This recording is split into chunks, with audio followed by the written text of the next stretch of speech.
All right, so we're at 383, so I'm going to get out of this position. Um,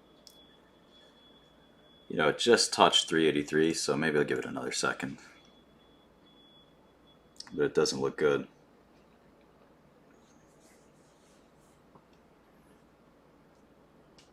Good night, buenos noches, abrazos.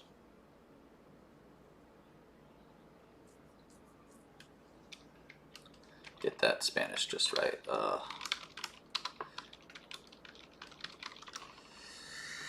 Abrazos y besos. Abrazos y besos. Not bad. Abrazos y besos. Abrazos y besos. It's funny, Jeff Bezos, right? Abrazos y besos. Abrazos y besos. All right, so we narrowly dodged the stop loss death for now.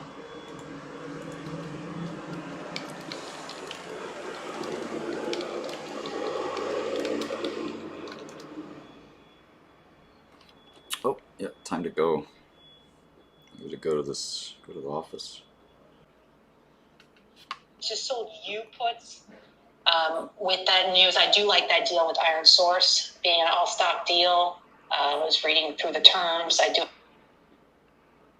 That's how I look at it. Do I like the company? Yes. Would I want to own shares at a certain price long term? Sure. Small, of course. I'm not going in heavy. I don't go into heavy into anything right now. But I ask myself that, and then I find an agreeable strike, and especially when it's on red, and it pulled back the other day, and I sell some puts. I usually try to do 2 weeks out.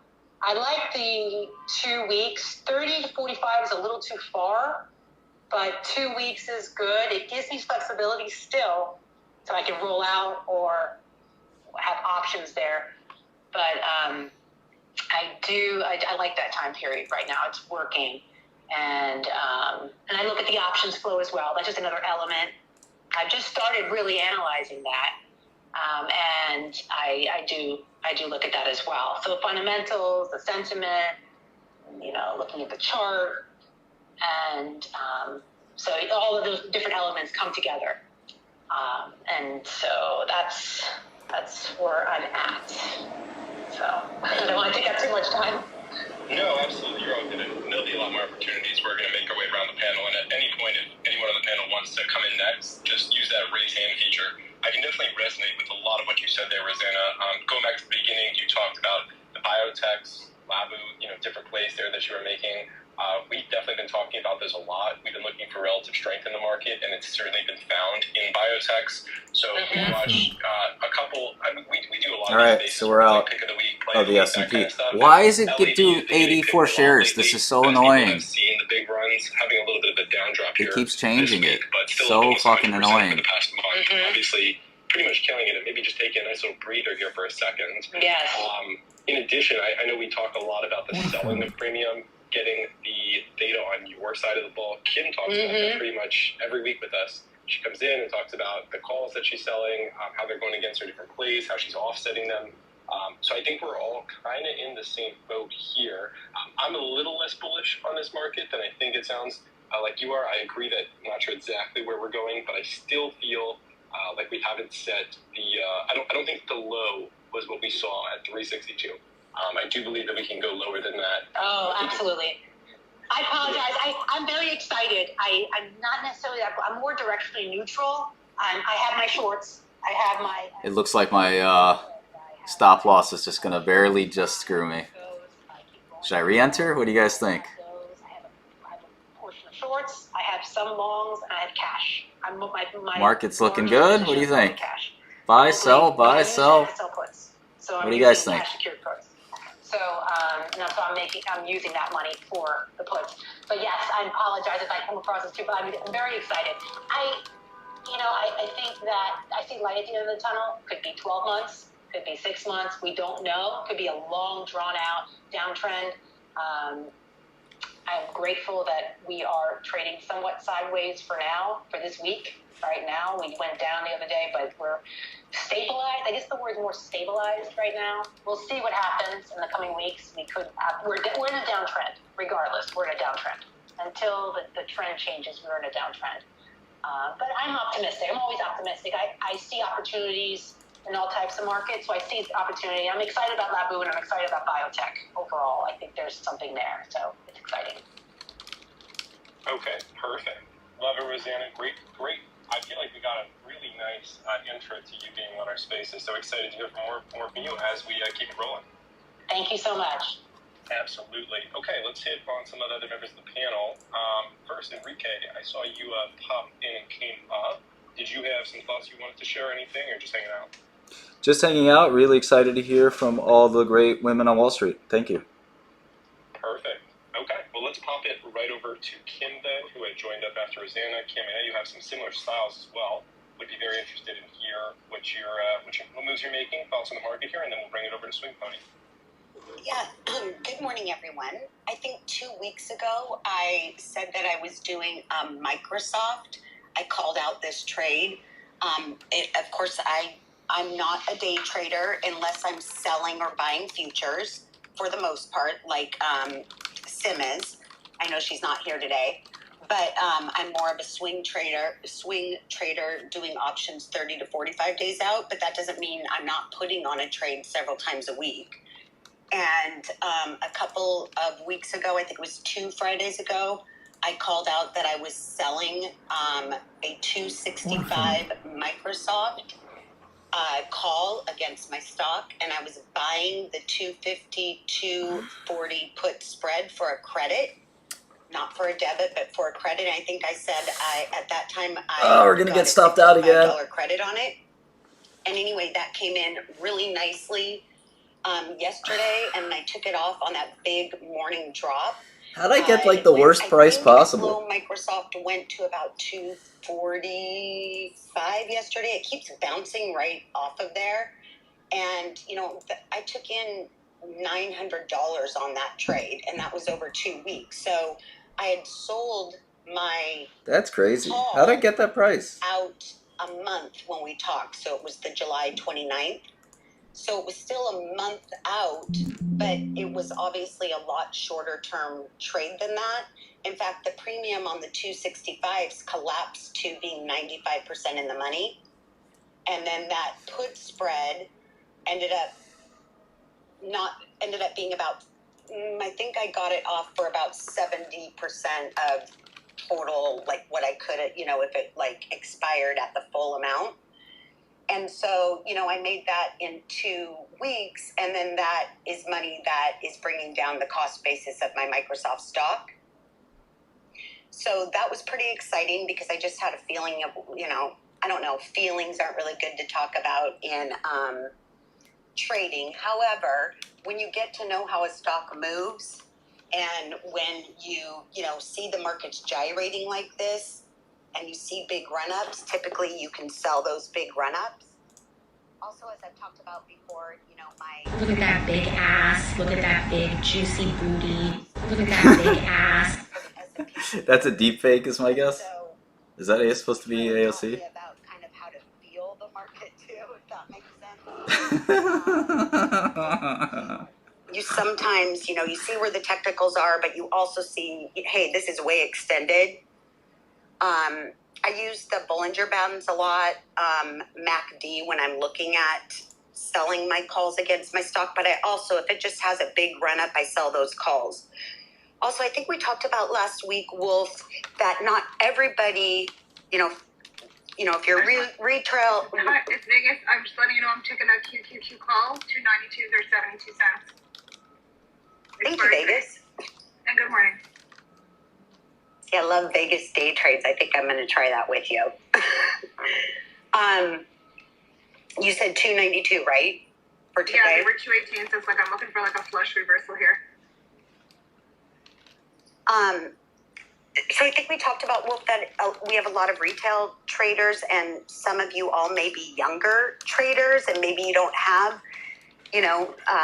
$25,000 to put into Microsoft stock. I'm a little bit older, so I've been building my portfolio for a while. And so not to, to make sure that I'm also giving plays to everybody in the group. a way that you can still play if you wanted to, covered calls like I sell, is you can buy a call. Usually if you wanted to act like stock, you buy it 70% in the money, so a 0.7 delta, and then that acts like stock. Now that's not something you're doing short term, because if you do it short term, you know, the gamma risk, the, you know, theta, all that is going to go against you often. However, if you wanted to own synthetic stock, essentially, you would go farther out, and I usually say 6 months to a year, so you're buying leaps, and then you buy that way in the money call at 0.7 delta, and then you can sell calls against it, you know, at the money, or 0.3 deltas. All right, while I listen to this, you can still, I'm gonna listen. you know, control essentially 100 shares of Microsoft stock, but for way, way less money. Now, I'm not saying to do that right now, because I don't know that Microsoft is done going down. I don't know that any of us will know, but the tech stocks have taken such a big drop. I really like this short. I'm gonna double one more time. Play 100 shares by buying. But I'm gonna do it at a higher price. And then selling short-term calls against it. So I know Rosanna does that quite a bit. She buys leaps. I'm not sure what delta you buy those at, Rosanna. Just hope I don't get filled. If you buy deep in the money, then it's acting like you own those shares of stock. So that's another way to do it if you don't have the capital, and you're like, I would really like to own Microsoft, or I'd really like to own Tesla's a little bit harder. Just, I don't know, it's so volatile. But you know, if there's different. All right, I'm not gonna get filled. That's good. Generational opportunity to get in. That's my stop loss. I like it. I like it. I don't think the market. I think we're gonna go back to 380. We've kind of flattened out here. Then or lower, much lower. you can buy that longer. I think we fill the gap. And I've done that with a couple, like Zoom, though I'm underwater on that one. What else did I do it with? Zoom and I don't know. I'll just jump in for 1 second. I get as close to at the money or in the money right now. I'm not buying leaps that much right now, but yes, exactly what you're saying is what I do. It's safer. It's better in this market. I go higher delta. So just to add, I agree with you. Yes. Yeah. It's especially if it's a stock that maybe I don't want to own long term. But it doesn't mean I don't sometimes do that with stocks I do want to own long term. Like if I don't want to put another 15,000 of capital towards Apple, but I think it's going to have a move over the next few months. Like I saw some 165 calls go out on Apple for October. I don't really feel like I really don't want to buy those 165 calls. I was thinking of doing a call spread, but the other option is to buy that, you know, January 70 delta Apple. Well, I'm about to get filled on my double down. Auto fill. Against it. And so there really is something for everybody, I think, even if you have less capital to work with. There is still a way to get into some of these stuff. So it's just going to look, if you bought the January, yeah, there's still, the thing is, everything's still pretty expensive because the VIX is elevated. And there's one rule of thumb to think about if you're not day trading, like Vegas and Sim, is when the VIX is high, you sell premium. When the VIX is low, you buy premium. You buy calls or puts. So when the when the VIX is elevated, You sell vol. As the VIX collapses, You buy vol. Money is going to get sucked out of calls and puts really quickly. If you're not just day All right, looks like we got to get stopped out again. Like maybe short term. So if VIX starts collapsing and you're buying longer dated premium, that's probably not the best strategy overall. It would be better to sell that premium. And then when the VIX starts to collapse, you're better off, and this is like a general rule of thumb, you're better off buying the premium or doing a call spread or a put spread. Perfect. Appreciate the insight there. Yeah, I think it's a strategy which more and more people are getting a little bit used to now. It's selling against, and it's becoming easier with some of these names as they stock split as well. It's become a little bit more affordable to do it. Autofill. Yeah, it could be a great All right. It is what it is. downtrending cycles, right? Can't get them all, right, guys? Or if if you're looking at it and you're like, hey, SPY really hasn't actually done anything in like a month, right? So this is a good time to sell and just use this lack of price action to your ability, because if you look at SPY, it's kind of just doing this like winding pattern, and eventually it'll probably break out one way or the other. It doesn't look like it's quite there just yet, especially on a Friday. All right, let's get back to work. Go ahead and take some of the premium that you're asking for, but then yeah, I think a lot of people get confused with an understanding of. Yeah, volume on SPYs doesn't matter that much because you got futures volume too. Yeah, it's really important. I think I got rid of the volume bar. Important Greeks are your theta. That's your time decay. Time decay. How quickly does the premium come out? Oh, this is pretty cool, actually. Is $500. And the farther out you go, the less affected you are by the time decay. So if you're 21 days more out, statistically, it doesn't mean you're not losing theta, but you are losing it every day, but you lose it slower. And also is your probability, and learning about delta, because delta is basically probability, and that's a probability that call will expire in or out of the money at expiration. So those are the two Greeks that I think if anyone that's listening right now just read up on those and took an hour to look at what is theta and what is delta. And on the platform I use, it tells me the probability of success of my trade. So I always try to, not always, most of the time, I try to do trades that are going to give me more than a 50% probability. So 60 or 70%, hopefully I can get it towards 70%. And that means that, 7 out of 10 times that trade is going to go my way. And then that's pretty good odds, right? Because you're going to figure that there is that, few times it doesn't, but you want to be more right than you are wrong.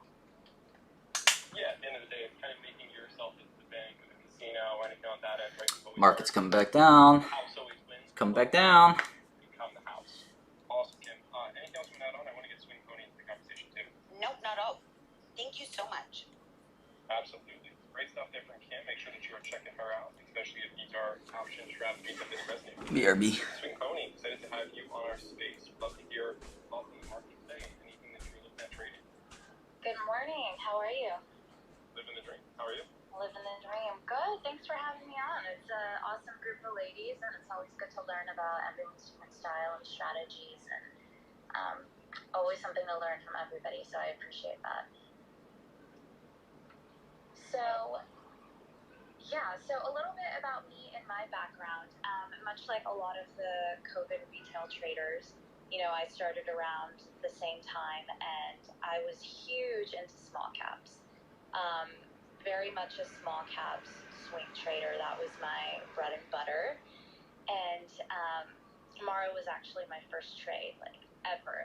I think like in the twos. And so that one, every time I come back to it, is like very special to me. But from there, much like everybody who was trading small caps at the time, the IWM was constantly on the verge of a breakout that was not coming. And I eventually had to learn to adapt with the market. And that's where I got into playing options. And that has been, a journey that's been full of ups and downs. And I'm, still learning every day and having a blast with it. But I just absolutely love that you can get exposure to bigger names that you might not be able to buy shares of. Like any account size can have an opportunity to, profit off of Microsoft or Meta or, whatever some of the names are that maybe you couldn't afford to purchase shares of before. So that's been, a fun journey. I do host a podcast with Drippy Too Hard. I don't know if anyone, I'm sure you're familiar with him. We have a show that comes out every Sunday where we just discuss different option strategies and risk management and the state of the market and all of that fun stuff. So that's been a really good experience. In terms of my personal trading style, so I have transitioned a lot to day trading. I do love the peace of mind that comes with swing trading. It's just in a market where it feels like we're gapping up and down every single day. It's just not my comfort zone to hold a lot of positions overnight. So I've definitely been more of an in and out kind of trader. And really what I've enjoyed doing a lot as of late is trading SPX. If you've never traded SPX, it's sort of like the crack cocaine version of SPY. So tread very lightly. You'll see, people post 1,000% gains, 3,000% gains. And my advice to anybody who sees something like that is don't bank on that. Don't think that's going to be your normal. Don't shoot for that every day, because just as quickly as you can make money, you can deplete your entire account.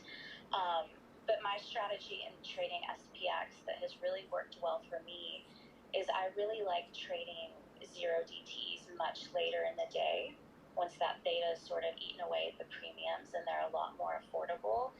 And what I really like to do is anytime I'm trading options, I always have the chart of the underlying up, and then I also have the chart of the options contract. So I like to see how the options contract is moving in tandem with the underlying. And this is a really, really great way to also sort of gauge your risk reward, because just like the chart of an underlying stock, you can see, sort of where are we basing with the options premium? How is it moving? What is my risk reward? Am I buying it? Glad I didn't short. So sort of looking at patterns within the charts of the options contracts themselves. And what I like to do with SPX is if we've had, sort of a nice range day, or being able to find out where our highs are, where our lows are, where we might bounce or get a double bottom or a double top. I like to go in there and, look at contracts that ran really well earlier in the day and put sort of a low ball bid right below the base level if it looks like it's an area that we can bounce off of. And that's a really, really great way to get a strong risk reward as long as the pattern is there. So that's one of the techniques that I really, really like with SPX. Wolf, do you play SPX at all? I play more SPY than SPX, just because those movements just give me the shift of the shutters. Yeah, they look great in a lot of times. But I certainly watch it, and I watch the live trades and follow along with it very often. I take a little bit less volatility on them, but those moves have lately I've seen a ton of people having a lot more success. Oh, Lord help me. Well, for me, the reason I like it is because if you're going to get in and out of the trade, you can get a big percentage move on SPX and not hold that long. But like you said, the volatility, there are days Gamer, where what's up, Gamer? I don't like this fight or flight feeling, so I try to make sure that's where sizing matters, right? You don't Size always put matters. a big position into SPX, because I think the beauty of options is you can get such bigger gains than Such trading bigger gains. comments. And so if you're constantly able to see much bigger gains, you really don't have to put as much capital up front, theoretically, right? So, with SPX, which is super volatile and those percentages move like crazy, I make sure that I'm not oversizing in a way that's going to give me a panic attack when one tiny move goes one huge percentage up in either direction. So I think that's a good point, and that's very important to keep in mind, is to size accordingly, because it can move against you fast. Yeah, absolutely it can. So with today's movement, are there any specific names outside of SPX that are on your radar? Yeah, so I am looking at, I really like Beyond. No. Beyond is sort of holding that flag, and it actually just moved up pretty nicely while we were on this No, call. you don't. I liked Beyond holding that $30 level. And I think we have some nice potential movement to, that 35.50 range. So, whether it's an intraday trade or even like a potentially, swing maybe a few weeks out, I think Beyond has potential as long as it's holding above 30. So I really like the movement on that. I've also been watching Boeing. Boeing, we did break past that resistance around 142. Stupid Hong Kong made company. Some really, really nice moves. We are seeing a little bit of a pullback today, but if we get any opportunity to go back to 142 area and sort of hold it, I think that this has potential for continuation, and we do have a nice little gap fill coming up. So Boeing is definitely on my radar. And then the other one I'm watching is MU. We did get past that $60 level of resistance. We almost hit the gap fill today. We are seeing the pullback, but I want to see, sort of how we close, because I do think this could be a nice play, as long as it's holding above 60 for continuation. But if it breaks below 60, then we've got more room to the downside again.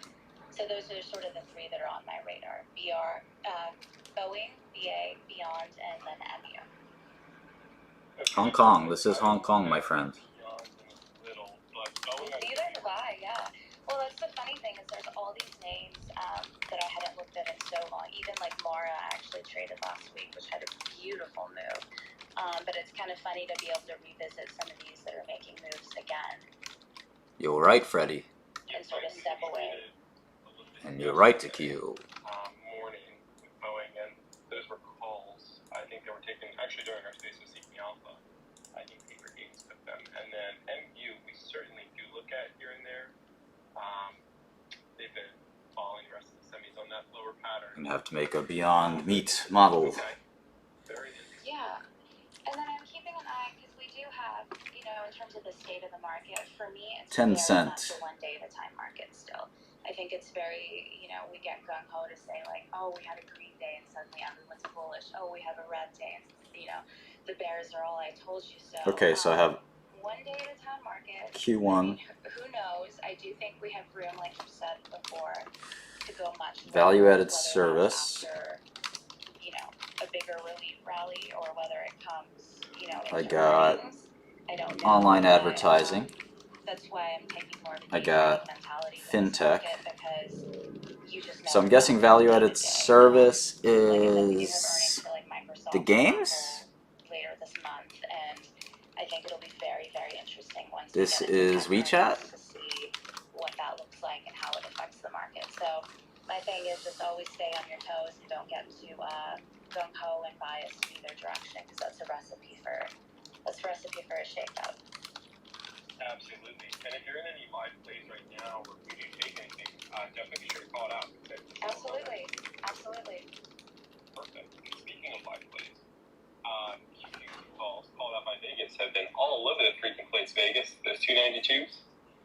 They've been going crazy. They're so volatile, and I'm just gonna be patient here and wait for this to go. I mean, this is obviously a flush play, and they did rip this morning towards 218. So I love what Sinfoni was talking about, where she likes to get things like dirt cheap and set a crusher.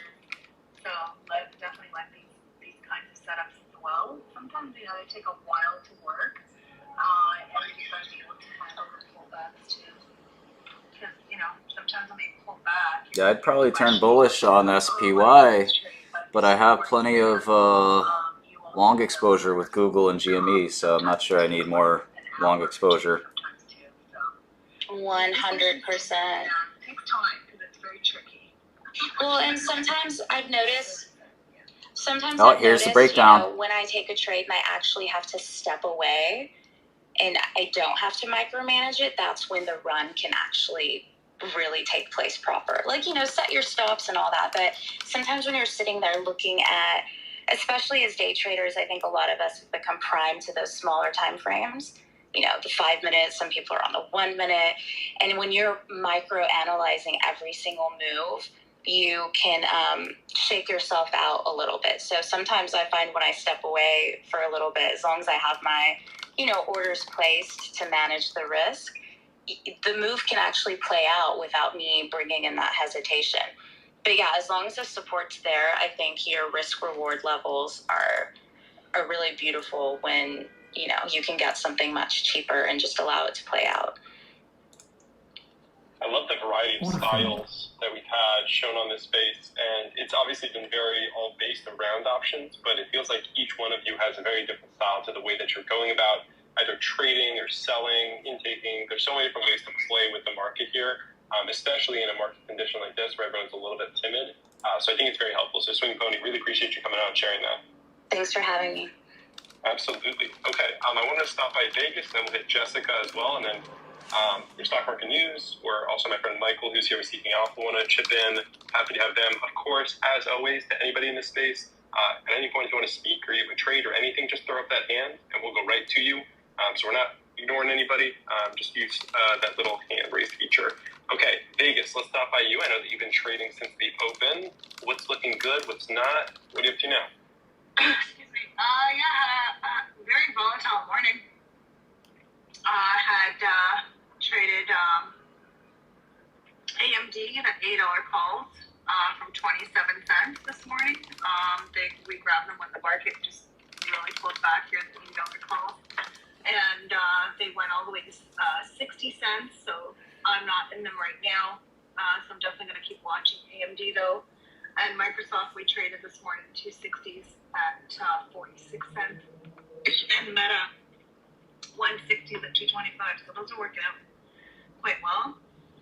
And just waiting for QQQ. I just want to say I took a short MNQ. Not saying anyone should follow that, but just want to say I did go short the MNQ. Just a baby one. So MNQ, for those who are unfamiliar, so NQ is the NASDAQ futures, and then MNQ is the miniature NASDAQ futures, right? And then you're going short that. Yeah. Micro. Yeah, so you're going short QQQ effectively on a smaller size contract. I kind of went opposite of Vegas, but I'm just doing this for this 8 to 8. Well, I'm on Pacific time, so for me it's 8 to 8:30 is when a lot of times there's a pullback. So if I can get 50, 100 points. Shouldn't this be down? If I'm down. Enrique, you have a comment there?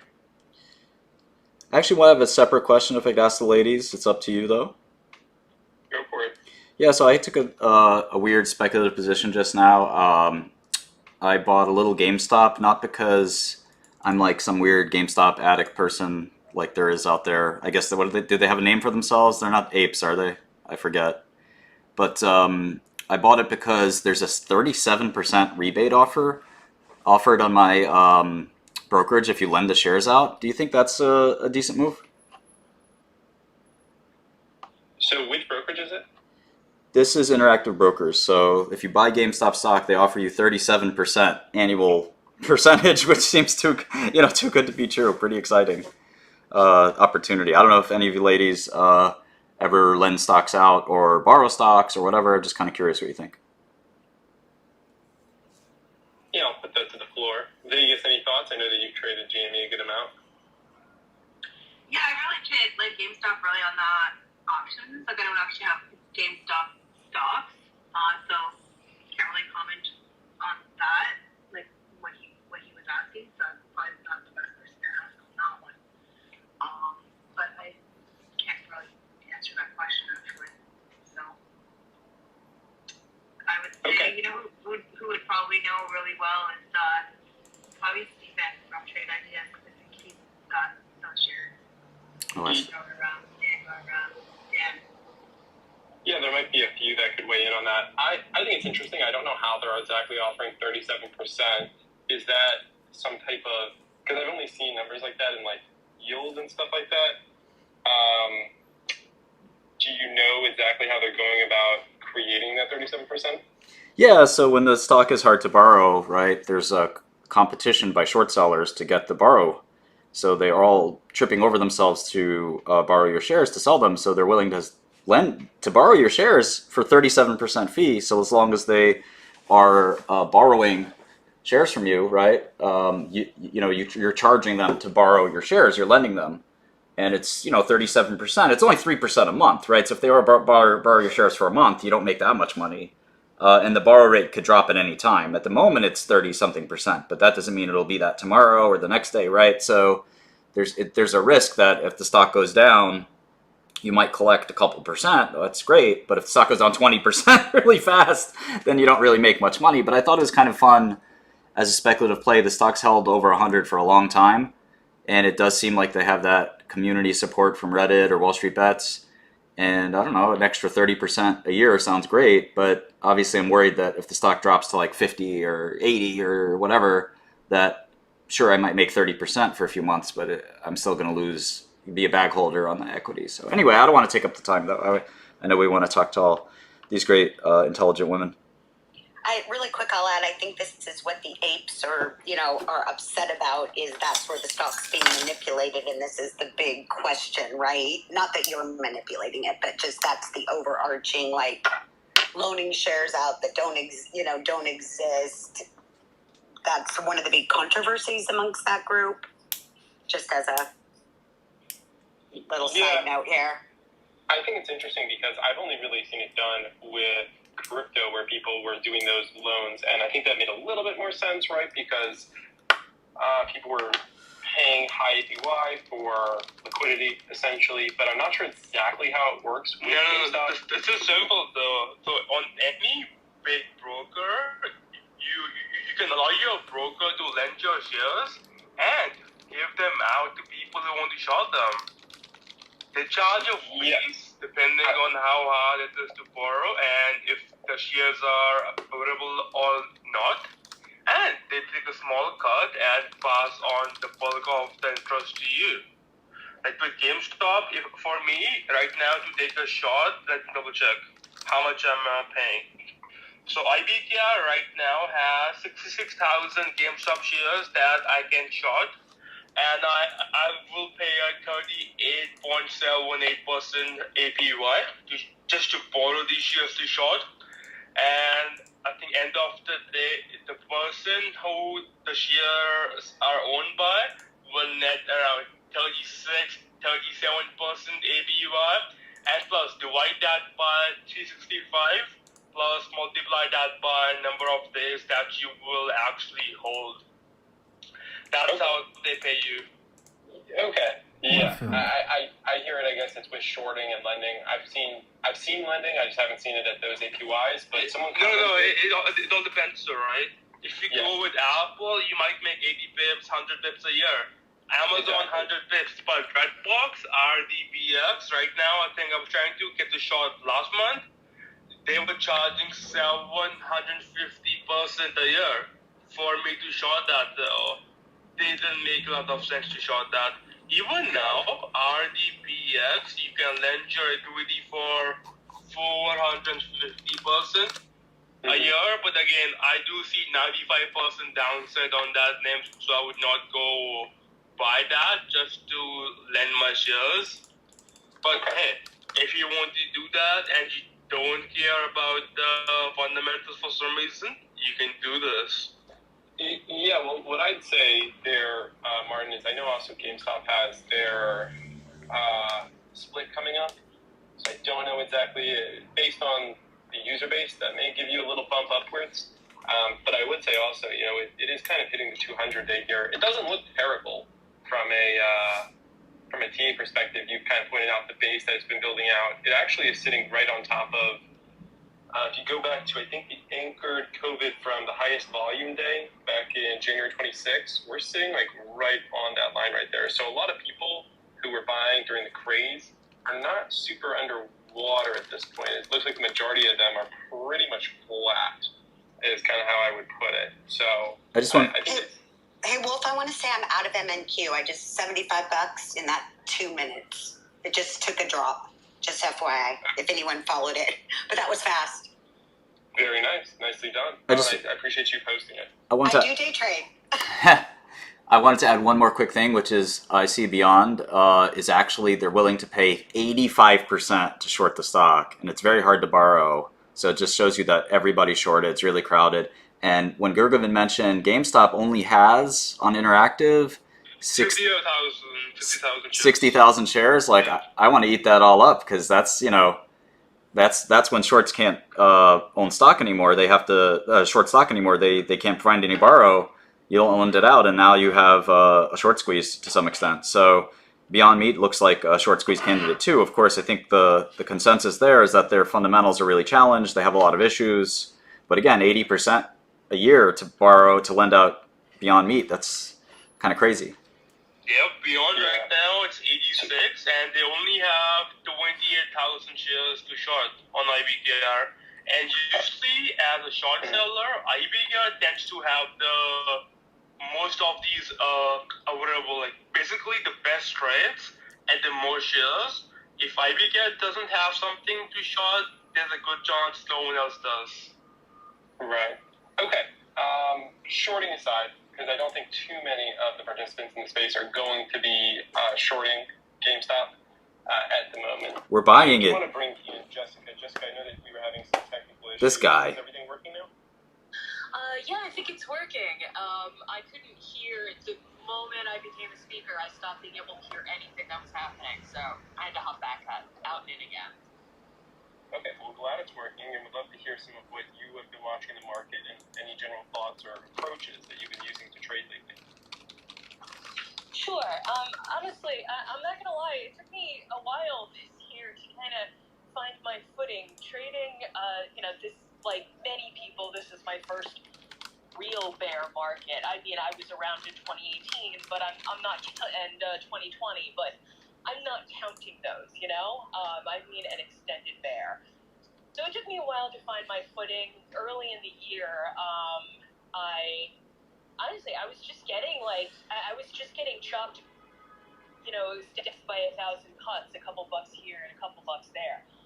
I also tried 30 to 45 DTE options, but and people, I know traders who've been very successful in those, but it just didn't work for me. I couldn't. I need more immediacy than that.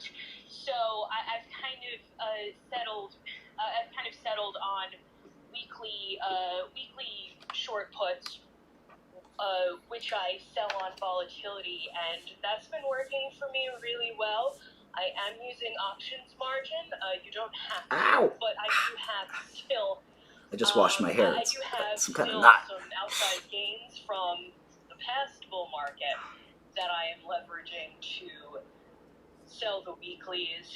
My approach is typically I'm looking to, unless something exceptional happens, typically I'm looking to lock in by Tuesday at close. Occasionally, if I sell first thing Tuesday morning because it's deep red and I'm up 50% by, within an hour, I'm just going to take that gain and tomorrow's another day. But typically I'm looking to lock in by Tuesday close and then hold through expiration. I do occasionally, like for something unusual, like maybe a massive earnings drop, or somebody cuts guidance, I might hold through. I might do a 2-week option and hold through Monday, but that's unusual. Typically, I just, my goal is okay. So it's a little bit stressful on Tuesday and Wednesday, but by Thursday and Friday it should be a breeze because I'm going for a really low delta. I would rather sell more puts at a lower delta. So typically, I'm looking for a delta of 0.1, which again is very low, but we're talking about weeklies. Things happen, and worst case scenario, you own a stock, but that's not my goal. So I'm looking for a pretty comfortable margin of safety. And that's what are the other metrics you're looking for besides delta? sure. Mostly I've mostly been trading Tesla because the beta, because it's the high beta, without being, Oh yeah, I forgot to buy some Tesla. The highest beta growth stock. So typically, I'm trading Tesla, and I've gotten to know that pretty well. Like I'm sure a lot of traders here, but it gets a little bit trickier if you're going to be trading growth stocks, because they can look really Order filled. oversold, and then drop another 20% the next day, and you get gray hair. So, with growth stocks, I am being significantly more cautious. I don't want a stock that looks just a little bit oversold. I want it to be dramatically oversold. And you do have to do the math and calculate, well, how far below this, I like to do the math anyway, what percent below the 9 EMA is this stock? Because some of these growth stocks, like we all know, are down 90%, and 30, like a 30% move in either direction can be a blip on the chart. So for those, I am very cautious. One deep red day in a row isn't enough. I'm looking for multiple deep red days in a row if I'm going to hold the option for several days. For a day trade, for a day trade, I would be less cautious, but typically I would be looking to hold that for a few days. So for those, I'm looking to, if there's a growth stock I think is, I think might be worth selling a put on, I'm looking for a very high IV. I think UPST, that guidance cut, it was a Friday, it was beautiful. It was like 330% on Friday. Damn. And Beautiful. And that was something I would consider a great opportunity because there's only the one day to get through. But I would be looking for that stock to, like anybody else, if I'm going to sell the put, I'm also looking for it to at least be within a base, because those stocks can draw, just because it's down 14% doesn't mean it can't hit 20. Yeah, there's some great points there. Are there any specific names, before I move on, I want to bring in a couple others. Are there any specific names right now that are, besides Tesla, that are kind of keeping on your radar? Tesla is Tesla's been my bread and butter lately, but earnings season is coming, obviously, so that's my jam. So I'm going to be looking for, I follow literally dozens of growth stocks, so I'm going to be looking for any growth stocks that have, that are down double digits, preferably more like 15-20% on earnings. Those are the stocks that I will be looking to trade. And again, you still want to make sure, you still want to use your technical analysis. Just because it's down 20% doesn't mean it can't drop another 10. It's unlikely, but you still want to you still want to be careful, because if you're not looking to own the stock, those growth stocks, look at now. Now I thought there was no way it would hit 400, and it got closer than I thought it would. And now is not what I would consider, it's not a bad company. Yeah, I got to go into the office in a minute, but what I'd really like to do is get Big Nick in here. I don't know if you guys know him, but he's got a lot of market. He's got a lot of market insight. Is that his name, Big Nick? South Florida. He's one of the. Do I know this guy's? I thought it was Nick. No.